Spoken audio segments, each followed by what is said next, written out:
Good day to all of you students. Today I shall teach you class 11th English snapshot lesson number 5. Name of the chapter is Mother's Day and name of the writer is J.B. Priestley and it's a part first of this chapter. Student, it's lesson 5. Name of the chapter Mother's Day and writer name J.B. Priestley. The following play is humorous portrayal of the status of the mother in a family. The following play student ये जो हम next जो है हम play पढ़ने जा रहे हैं ये क्या है, ह्यूमरस पोर्ट्रायल है, एक हास्यकर जो है पोर्ट्रायल है और एक क्या है status of the mother in a family. इसमें जो है एक मदर का स्टेटस बताया है कि उसका जो है परिवार में क्या स्टेटस है। Let us read on to see how Mrs Pearson family react. कहते चलिए जो है हम पढ़ते हैं इसको, इस प्ले को पढ़ेंगे और देखेंगे कि मिसिस पर्सन्स फैमिली का क्या रिएक्ट होता है when she tries to stand up for her own right. जब वो अपने अधिकारों के लिए खड़े होना चाहती है तो उसका परिवार का जो है क्या रिएक्शन होता है। और स्टूडेंट इस प्ले में कैरेक्टर्स कौन से हैं, आर्टिस्ट हैं Mrs Annie Pearson, George Pearson, Doris Pearson, Cyril Pearson, Mrs Fitzgerald. The action take place in the living room of the person's house in London suburb। और स्टूडेंट ये the action take place जो ये जो play जो है यहाँ पे किया गया है, जो नाटक यहाँ पे प्रस्तुत किया गया है in the living room of the person's house. ये पर्सन का जो लिविंग रूम है जहाँ पे वो रहते हैं। और ये पर्सनस का घर कहाँ है स्टूडेंट, ये है लंदन सुबर्ब में, लंदन के एक उपनगर में है। और टाइम क्या है प्ले का, प्रेजेंट टाइम है। सीन है इसमें the living room of the persons family. और जब ये सीन शुरू होता है तो क्या दिखाते हैं, the living room of the persons family, person family का जो है एक परिवार दिखाया है। Afternoon it's a comfortably furnish. और कहते हैं दोपहर का टाइम है और ये क्या है कंफर्टेबली फर्निश है और कंफर्टेबली जो है बहुत आरामदायक जो है कमरा है ये। Much lived in room in A small suburb semi detached villa. Much lived in room in A small suburb semi detach villa. और कहते हैं ये जो कमरा जहाँ पे है स्टूडेंट इसके साथ ही क्या है सेमी सबर्ब स्मॉल सबर्ब छोटा सा एक उपनगर है, सेमी डिटैच्ड विला और साथ में एक जो है गांव है, गांव से जो है ये डिटैच है, अलग है। If necessary only one door need to be used. और अगर ज़रूरत हो सिर्फ एक ही दरवाज़ा जो है यूज़ किया जाता है। But it is better with to. परंतु जब दोनों दरवाजे यूज़ करते हैं तो बेटर लगता है। One up left leading to the front door. एक दरवाज़ा कहाँ है, अप लेफ्ट, लेफ्ट की तरफ है, ऊपर लेफ्ट की तरफ है और leading to the front door जो फ्रंट डोर का दरवाज़ा है। एंड द स्टेयर्स वहाँ पे सीढ़ियाँ में हैं। And the other in the right wall. और जो दूसरा दरवाज़ा है वो जो है एक सीधे दीवार के साथ है, लीडिंग टू द किचन जो किचन की तरफ जाता है। एंड द बैक डोर और पीछे जो है पिछला दरवाज़ा है। There can be a muslin covered window in the left wall. और वहाँ पे जो है एक मुस्लिन कवर्ड विंडो भी हो सकती है लेफ्ट वॉल पे, जहाँ पे बाएं हाथ में दीवार है। मुस्लिन होता है जहाँ जो मलमल का कपड़ा होता है उससे जो है विंडो को कवर किया हुआ है लेफ्ट वॉल को। Possibly one in the right wall. Possible ये संभव हो सकता है कि इन द राइट वॉल की सीधे हाथ पे जो है राइट वॉल हो, सीधे हाथ पे दीवार है। टू हो सकता है सीधे हाथ पे भी दीवार हो। The fireplace is assume to be in the fourth wall. और जो फायर प्लेस है जहाँ पे वो आग जलाते हैं, काम करते हैं, वो हो सकता है कि वहाँ पे जो है assume to be in the fourth wall, जहाँ पे फोर्थ वॉल है हो सकता है उस जगह पे जो है फायर प्लेस हो। There is a settee upright. और बिल्कुल राइट पे क्या है, सेटी है। सेटी होता है एक बैठने की जगह है। N arm chair down left. और नीचे जो है लेफ़्ट की साइड पे एक आर्म चेयर है, कुर्सी पड़ी हुई है। And one down right. और एक जो है नीचे जो है राइट साइड पे भी है, एक लेफ़्ट साइड पे भी आर्म चेयर है और एक जो है राइट साइड पे भी है। A small table with two chairs. और वहाँ पे एक छोटा सा टेबल भी लगा हुआ है जहाँ पे दो कुर्सियाँ हैं, दोनों एक जो है आइदर साइड ऑफ इट, एक मेज़ है उसके दोनों साइडों पे जो है कुर्सी पड़ी हुई है। Either side of it stands at the centre. और ये जो मेज़ पड़ा हुआ है स्टूडेंट ये क्या है, सेंटर में है। तो ये तो स्टूडेंट उसके पार्सन फैमिली का जो है उसके एक हाउस का, उसके घर का दृश्य है कि दरवाजे कहाँ हैं, चेयर कहाँ है और सीढ़ियाँ कहाँ हैं। ये जो है एक वहाँ का दृश्य है।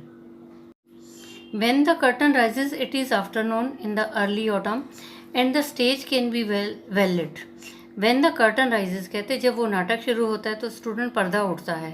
When the curtain rises it is an afternoon, जब पर्दा उठता है तो क्या है स्टूडेंट, ये दोपहर का टाइम है। इन द अर्ली ऑटम, और जो पतझड़ का अर्ली का टाइम है, बहुत जल्दी का टाइम है। And the stage can be valid, और स्टेज पे जो है बहुत अच्छी से रोशनी जो है देखी जा सकती है। मिसिस पर्सन एट राइट, और मिसिस पर्सन कहाँ है, क्या है, राइट साइड पे, दाएं साइड पे है। And Mrs Fitzgerald at left, और जो लेफ्ट पे है वो मिसिस फिट्जरल्ड बैठी है, और राइट पे जो है मिसिस पर्सन है। मिसिस पर्सन जो है राइट साइड पे है और मिसिस फिट्जरल्ड जो है लेफ्ट पे है।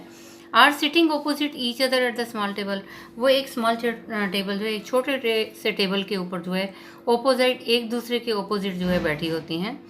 On which are 2 tea cups, और वहाँ पे 2 कप चाय भी पड़ी हुई है, सॉसेस भी है, प्लेट भी है। And the cards with which Mrs Fitzgerald has been telling, और वहाँ पे कार्ड भी पड़े हुए हैं कुछ, और टेबल पे बैठी हुई हैं मिसिस फिट्जरल्ड, और मिसिस पर्सन जो है टेबल के दोनों एक दूसरे साइड पे बैठी हैं, चाय पी रही हैं। वहाँ पे प्लेट भी है और वहाँ पे कुछ कार्ड्स भी हैं जिसके बारे में मिसिस फिट्जरल्ड जो है मिसिस पर्सन को जो है बता रही है। और कार्ड्स में क्या बता रही है, मिसिस पर्सन के फॉर्चून को बता रही है, मिसिस पर्सन की किस्मत के बारे में, आने वाले टाइम के बारे में बता रही है क्या होगा। मिसिस पर्सन इज़ प्लेजेंट, और मिसिस पर्सन जो है बहुत खुश होती है, but worried looking women in her 40s, कहते हैं मिसिस पर्सन जो है बहुत खुश होती है लेकिन जो है परेशान नज़र आती है, वुमेन इन हर 40s, कि वो उसकी 40 की एज है। मिसिस फिट्जरल्ड इज़ ओल्डर, लेकिन मिसिस फिट्जरल्ड जो है वो मिसिस पर्सन से ज़्यादा उम्र की है, और हेवियर भी है, मोटी भी है और भारी है, और स्ट्रॉन्ग है, ताकतवर भी है, और सिनिस्टर पर्सनैलिटी है, और उसकी पर्सनैलिटी भी क्या है, एक रोबेली पर्सनैलिटी है, रोबदार पर्सनैलिटी है। तो मिसिस पर्सन क्या है, वो 40 ईयर की है, और मिसिस फिट्जरल्ड जो है वो उससे ज़्यादा उम्र की है, बूढ़ी भी है, हैवी भी है, स्ट्रॉन्ग भी है, और सिनिस्टर जो है रोबीले जो है व्यवहार की नज़र आती है, उसकी पर्सनैलिटी है। शी इज़ स्मोकिंग, और वो स्मोक कर रही है, सिगरेट पी रही है। It is very important that these two should have sharply contrasting voice. It is very important, कहते हैं ये तो बहुत इंपॉर्टेंट है, दैट दीज टू, दोनों की जो आवाज़ क्या है, शार्पली कंट्रास्टिंग वॉइस है, दोनों की अलग अलग बड़ी तेज़ आवाज़ है। Mrs Pearson speaking in a light, Mrs Pearson क्या है, लाइट, धीरे से बोलती हैं। Flurried sort of tone, flurried sort of tone जैसे एक बेवकूफ़ बोलते हैं। With a touch of suburban cockney, और ऐसे बोल रही है जैसे कि सवर्न उपनगर, ये जो कॉकने होते हैं ना, जो बेवकूफ़ लोग होते हैं वो बोलते हैं, उसका टच जो वैसे नज़र आ रहा है। मिसिस पर्सन धीरे बोलती है, मूर्खों की तरह बोलती है, और उसके बोलने में भी कौन सा टच नज़र आता है कि जैसे उपनगर की कॉकनी बोलते हैं, उपनगर के जो बेवकूफ़ लोग बोलते हैं शायद। And Mrs Fitzgerald with a deep voice, और मिसिस फिट्जरल्ड की जो आवाज़ है वो तो बहुत गहरी आवाज़ है, रादर ईरिश परहैप्स, और शायद जो है ईरिश है उसकी आवाज़, जो आयरलैंड के लोग होते हैं जैसे उन, इस तरह से उसकी जो है आवाज़ है। तो नाटक यहाँ से शुरू होता है। Play start from here student. Mrs Fitzgerald, Mrs Fitzgerald क्या कहती है, कलेक्टिंग अप द कार्ड्स, वो अपने कार्ड्स को इकट्ठा करते हुए बोलती है। And that's all I can tell you, मैं ये सब आपको बता सकती हूँ। Mrs Pearson, could be a good fortune, कि आपका जो है अच्छा भविष्य हो सकता है। कुड बी ए बैड, आप तुम्हारा भविष्य बुरा भी हो सकता है। All depend on your self now, ये सब तुम्हारे ऊपर ही डिपेंड करता है। मेकअप योर माइंड, अपना माइंड सेट करो, एंड देयर इट इज़, तो आपका जो है आगे फ्यूचर होगा। तो मिसिस फिट्जरल्ड जो है मिसिस पर्सन को कहती है कि आपका भविष्य अच्छा भी हो सकता है और बुरा भी हो सकता है, अपना माइंड सेट करो, ये तुम्हारे ऊपर डिपेंड करता है। तो मिसिस पर्सन ने क्या बोला, येस थैंक यू, हाँ धन्यवाद Mrs Fitzgerald. I am much obliged, मैं आपकी जो है बहुत आभारी हूँ। आई एम श्योर, मुझे यकीन है। It's a wonderful having real fortune teller living next door, कहते इट्स ए वंडरफुल हैविंग, कहते ये तो बड़ी हैरानी वाली बात है कि having a real fortune teller, कि एक असली जो है हमारा भविष्य बताने वाला जो है हमारे अगले दरवाजे पर रहता है। Did you learn that out east too, student you can see a image. So she is Mrs Fitzgerald और and she is Mrs Pearson, you can see the image, आप ये देख सकते हैं कि यहाँ पे ये मिसिस फिट्जरल्ड है और ये मिसिस पर्सन है। They both are talking with each other. ये स्टूडेंट मिसिस पर्सन ने क्या पूछा था, did you learn that out east too, क्या तुमने ये जो ईस्ट से सीखा था? तो मिसिस फिट्जर ने क्या बोला, आई डिड, हाँ मैंने सीखा है, 12 years I had of it, और मुझे तो 12 साल का जो है इसमें जो है 12 ईयर्स से मुझे जो है इसके बारे में पता है, फॉर्चून टेलर्स के बारे में। 12 years I had of it with my old man rising to be lieutenant quartermaster. और कहते विद माई ओल्ड मैन, कहते वो अपने हस्बैंड के बारे में बताती है, to be lieutenant quartermaster, कहते उसके हस्बैंड जो थे वो लेफ्टिनेंट क्वार्टर मास्टर थे। उसने बोला मुझे जो है 12 साल से जो है इसके बारे में पता है। ही लर्न ए लॉट, और उन्होंने भी बहुत सीखा है, एंड आई लर्न ए मोर, और मैंने भी बहुत सीखा है। But will you make up your mind now Mrs Pearson dear, और उसने बोला कि मिसिस पर्सन, क्या अब तुम अपना माइंड सेट करोगी, माइंड बनाओगी, अपना माइंड मेकअप करोगी? पुट योर फुट डाउन, अपना माइंड सेट करो, वंस एंड फॉर ऑल, एक बार या हमेशा के लिए जो अपना माइंड सेट करो। Be the mistress of your own house, और अपने घर की मालकिन बनो, and the boss of your own family, और अपनी फैमिली का तुम बॉस बनो। तो मिसिस फिट्जर ने जो है मिसिस पर्सन को बोला कि ठीक है, तुम पहले अपना माइंड सेट करो, जब माइंड सेट करोगी एक बार और हमेशा के लिए अपना माइंड सेट करोगी, उसके बाद क्या होगा, तुम मालकिन बन जाओगी अपने घर की और बॉस बन जाओगी अपनी फैमिली की। तो मिसिस पर्सन ने बोला, स्माइलिंग अपोलोजेटिकली, माफ़ी मांगते हुए मुस्कुराते हुए बोला, that's easier said than done, that's easier, कहते ये कहना तो आसान है लेकिन करना मुश्किल है। Beside I am so fond, because I am so fond of them even if they are so thoughtless and selfish, क्यों बताया उसने, मिसिस पर्सन ने बताया, besides I am so fond of them, कहते मैं उनको बहुत पसंद करती हूँ। देम मीन्स अपने परिवार को, अपनी फैमिली को बहुत लाइक करती है, मैं उनको बहुत शौकीन हूँ। Even if they are so thoughtless, अगर वो थॉटलेस हैं या वो सेल्फिश हैं, वो स्वार्थी हैं या मेरे बारे में कुछ नहीं सोचते हैं, फिर भी मैं उन्हें लाइक करती हूँ। They don't mean to be, उनका ये मतलब नहीं होता। मिसिस फिट्जर ने बोला, कटिंग इन, बीच में ही बात को काटते हुए बोला, मे बी नॉट, हो सकता है कि ऐसे ना हो, but it would be better for them if they learn to treat you properly.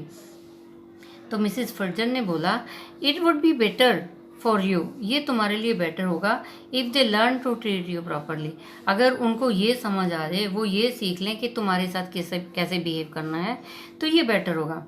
Mrs person ने बोला, yes I suppose it would in way, हाँ मैं भी सोचती हूँ कि ऐसा होना चाहिए कि मेरा परिवार जो है मेरे साथ अच्छा ट्रीट करे। आई सपोज इट वुड इन ए वो, किसी भी तरीके से जो है ऐसा होना चाहिए कि मेरा परिवार मुझे अच्छे से ट्रीट करे। तो मिसिस फिट्जर ने क्या बोला, no doubt about it all, कोई इसमें संदेह वाली बात नहीं है। Who is the better for being spoiled, grown man, lad or girl, who is the better for being spoiled, कहते कौन बेटर जो है, कौन ज़्यादा तुम्हें जो है स्पॉइल करता है, तंग करता है? ग्रोन मैन मीन्स जो मिसिस पर्सन का हस्बैंड है, लैड उसका लड़का तंग करता है या उसकी लड़की तंग करती है? मिसिस फिट्जर ने जो है मिसिस पर्सन से पूछा। नोबडी यू थिंक, कोई नहीं, you think it does them good when you run after them all the time, you think it does them good. तो मिसिस फिट्जर ने बोला, तुम सोचते हो कि ये उनके लिए बहुत अच्छा होता है, when you run after them all the time, जब तुम हर समय जो है उनके पीछे भागती रहती हो, टेक देयर ऑर्डर्स, उनके ऑर्डर लेती हो, as if you are servant in the house, और उनके ऑर्डर के अकॉर्डिंग ऐसे काम करती हो जैसे तुम उस घर की नौकरानी होती हो। Stay at home every time while they go out enjoying themselves. Mrs Fitzgerald ने क्या बोला, stay at home every night, हर रात को जो तुम तो घर पे होती हो और तुम्हारे मेंबर्स, वाइल दे मीन्स उसके हस्बैंड, बेटा और बेटी, while they go out enjoying themselves, और वो बाहर जाते हैं और एंजॉय करते हैं और तुम घर पे रहती हो। Never in all your life, कभी भी तुमने अपनी ज़िंदगी में, it's the ruin of them as well as you, और कहते never in all your life, तुमने अपनी लाइफ में कभी भी इंजॉय नहीं किया, it's the ruin of them, इससे वो भी बर्बाद हो रहे हैं और तुम भी बर्बाद हो रही हो। Husband, son, daughter should be taking notice of wives and mothers, और कहते हस्बैंड है, सन है, डॉटर है, उनको जो है वाइफ का ध्यान रखना चाहिए, मदर का ध्यान रखना चाहिए, बच्चों को अपनी माँ का ध्यान रखना चाहिए, हस्बैंड को अपनी वाइफ का ध्यान रखना चाहिए। Not giving them orders and treating them like dirt, और उनको ऐसे ऑर्डर नहीं देने चाहिए, और किस तरह से ट्रीट करते हैं, लाइक डर्ट, जैसे कोई एक वेस्ट होता है, कोई व्यर्थ इंसान होता है, इस तरह से तुम्हें ट्रीट करते हैं। And don't tell me you do not know what I mean, and do not tell me, मुझे ये मत बताओ कि तुम ये नहीं जानती कि इसका मतलब क्या है। For I know more than you have told, और तुमने मुझे नहीं बताया फिर भी मुझे बहुत पता है तुम्हारे परिवार के बारे में। फॉर आई नो मोर, मुझे बहुत ज़्यादा पता है, then you have told me, जितना तुमने मुझे बताया है उससे ज़्यादा मैं तुम्हारे परिवार को जानती हूँ। मिसिस पर्सन ने क्या बोला, ड्यूबियसली, एक संदेह में जो है उसने क्या बोला, उनको जैसे संशय हुआ, ड्यूबियसली। कीप ड्रॉपिंग ए हिंट, ठीक है, हिंट दे दो मुझे, हिंट बताते रहो मुझे। तो मिसिस फिटजल ने क्या बोला, हिंट, कौन से hint? It's more than hints your family needs, कहते it's more than hints your family needs, ये इससे भी ज़्यादा है कि जो तुम्हारे परिवार को हिंट्स चाहिए मिसिस पर्सन, ये बोला। मिसिस पर्सन ने बोला फिर संदेह से, आई सपोज इट इज़, मुझे लगता है कि ऐसा ही है, but I do hate any unpleasantness, परंतु मुझे जो है ना अनप्लेजेंटनेस, अगर घर के अंदर परेशानी है, घर के अंदर खुशी नहीं है, तो मुझे उससे हेट है। And it's so hard to know where to start, और ये कितना मुश्किल है ये सोचना, ये जानना कि कहाँ से बात को शुरू करें। I keep making my mind to have it out with them, but somehow I do not know how to begin. तो क्या बोला मिसिस पर्सन ने, I keep making up my mind, मैं हमेशा अपना माइंड जो बनाती रहती हूँ, I keep making up my mind, मैं अपना माइंड जो बनाती रहती हूँ, to have it out with them, कि मैं तुम्हें जो है कुछ बोलूँ, to have it out with them, कि मैं उनके साथ ऐसा कुछ करूँ, but somehow I do not know how to begin, क्या मुझे नहीं पता कि किस तरह से मुझे शुरू करना है। उसे पता है पर्सन को जो है वो ये दम है उनके परिवार के लिए, हस्बैंड के लिए, बेटी और बेटे के लिए, कि वो कहती है मुझे पता है, मैं सोचती हूँ कि मुझे ऐसा करना चाहिए उनके साथ, परंतु ये समझ नहीं आती कि स्टार्ट कैसे करूँ। She glances at her watch और एट क्लॉक, और वो जो है घड़ी पे भी देखती है, क्लॉक पे भी देखती है। ओ गुड ग्रेशियस, कहते बड़ी अच्छी बात है। लुक एट मी, मेरी तरफ देखो, मेरी तरफ देखो। Nothing ready and they will be home any one moment, कहते नथिंग रेडी, कुछ भी तैयार नहीं हुआ। ये मिसिस पर्सन कह रही है, वो क्या करती है, कभी घड़ी को देखती है, कभी क्लॉक को देखती है, कि वो कहती है गुड ग्रेशियस, ये तो बड़ी अजीब बात हो गई है। और कहती है look at the time, time देखो। नथिंग रेडी, अभी तो कुछ मैंने तैयार ही नहीं किया। And they will be home any minute, और मेरी फैमिली जो है कभी भी आ जाएंगे, मेरे हस्बैंड, बेटी, बेटा कभी भी घर पे आ जाएंगे। And probably all in hurry to go out again, और फिर शायद उनको सबको जल्दी भी होगी दोबारा जो है घर से बाहर जाने की। Student, I have taught you one part of this chapter. Rest of the thing I shall tell you in the next educational video, and I think you might have understood. Student, you tell it to other students so that they can also understand this chapter. And students, stay safe, stay at home, obey your parents. Thank you, have a nice day. God bless you all.